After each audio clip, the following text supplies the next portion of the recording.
গর্ভকালীন প্রত্যেক মাদের একটা দুশ্চিন্তা কাজ করে, সেটা হচ্ছে হঠাৎ করে বাচ্চার নড়াচড়া কমে যায় বা বাচ্চার নড়াচড়া হঠাৎ করে বন্ধ হয়ে যাচ্ছে। গর্ভে থাকা সন্তানটির নড়াচড়া যদি বন্ধ হয়ে যায় বা নড়াচড়া হচ্ছে না বা কম হচ্ছে, তাহলে আপনি কি করবেন এবং কতবার নড়াচড়া হওয়াটা স্বাভাবিক, সেটা নিয়ে আজকে বিস্তারিত আলোচনা করব। গর্ভকালীন একটা ভ্রূণের নড়াচড়া সাধারণত বুঝিয়ে দেয় সেই ভ্রূণটি জীবিত রয়েছে এবং সক্রিয় রয়েছে। যখন হঠাৎ করে নড়াচড়া কমে যায়, অনেক মারা দুশ্চিন্তায় পড়ে যায় যে তার গর্ভে থাকা সন্তানটি মৃত কিনা বা সেই সন্তানের কোনো ত্রুটি হলো কিনা। একটা বেসিক যদি আপনাকে তথ্য দেই, সাধারণত গর্ভে সন্তানের বয়স যখন 25 সপ্তাহের বেশি হবে তখনই নড়াচড়া শুরু হয়। একটা প্রাথমিক স্ট্যাটিস্টিক্যাল হিসাব হচ্ছে 25 সপ্তাহ থেকে 30 সপ্তাহের মধ্যেই নড়াচড়া শুরু হবে এবং কমপক্ষে সারাদিনে 10 থেকে 15 বার নড়তে হবে, তাহলে সেটাকে স্বাভাবিক হিসেবে চিন্তা করা যায়। হঠাৎ করে নড়াচড়া কমে যাচ্ছে, এর প্রধান কারণের মধ্যে 1 নম্বর কারণ হচ্ছে বাচ্চার দেহে যদি অক্সিজেন সরবরাহ কমে যায়, বাচ্চা যদি অপুষ্টিতে ভুগে অথবা গর্ভে থাকা সন্তান এনার্জি কনজারভেশন মোডে চলে গেলেও কিন্তু সন্তানের নড়াচড়া কমে যেতে পারে। তবে বাচ্চার নড়াচড়া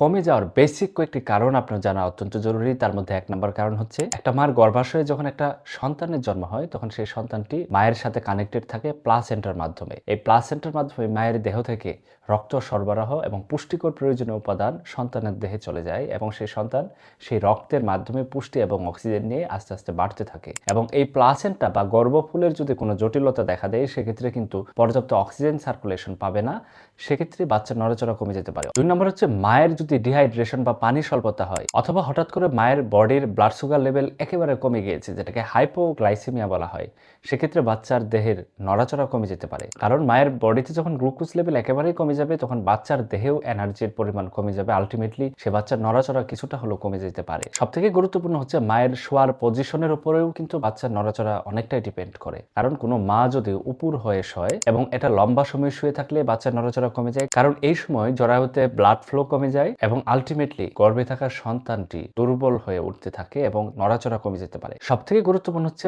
কোনো মা যদি স্মোকিং করে অথবা কোনো স্পেশাল কোনো ওষুধ খেয়ে থাকে, সেক্ষেত্রে বাচ্চার নড়াচড়া কমে যাবে। বাবা মায়ের সাথে থাকাকালীন সময় অতিরিক্ত স্মোকিং করে, সেক্ষেত্রে সেই স্মোকিং এর ধোঁয়া যদি মা ইনহেল করে, সেক্ষেত্রেও গর্ভে থাকা সন্তানের উপর এক ধরনের খারাপ জটিলতা তৈরি হতে পারে। অনেক ক্ষেত্রে যারা চা বা কফি বেশি পান করে, বিশেষ করে মারা, তাদের ক্ষেত্রেও এই ধরনের প্রবলেম তৈরি হয়, কারণ ক্যাফেইন এবং সিগারেটে থাকা নিকোটিন সেটা ম্যাক্সিমাম সময় প্লাসেন্টার যে ভেসেলস বা রক্তনালী আছে সেগুলোকে সংকুচিত করে দেয় এবং আলটিমেটলি সন্তান, গর্ভে থাকা যে সন্তান, তার দেহে ব্লাড ফ্লো কমে যায়, অক্সিজেন ফ্লো কমে যায়, যার পরিপ্রেক্ষিতে সেই সন্তানের নড়াচড়া কমে যেতে পারে। সবথেকে গুরুত্বপূর্ণ হচ্ছে রাতের বেলা যখন ঘুমানোর সময়, এই সময়টাতেও বাচ্চার নড়াচড়া কমে যেতে পারে। বাচ্চার নড়াচড়া কমে গেলে আপনি কি করবেন তৎক্ষণাৎ? প্রাথমিক চিকিৎসাটা কি? প্রাথমিক চিকিৎসা হচ্ছে আপনাকে কিক কাউন্ট করতে হবে। বাচ্চা কতবার জরায়ুর মধ্যে লাথি দিচ্ছে। প্রতি 2 ঘন্টায় কমপক্ষে 10 বার বাচ্চার যদি নড়াচড়া হয়, সেক্ষেত্রে বুঝতে পারবেন এটা স্বাভাবিক। এবং যদি নড়াচড়া কমে যায়, পর্যাপ্ত পরিমাণ পানি খাবেন। বেশি ওয়ারিড বা দুশ্চিন্তা হওয়ার কিছু নেই। গুনতে থাকুন যে প্রতি 2 ঘন্টায় অন্তত 10 বার বা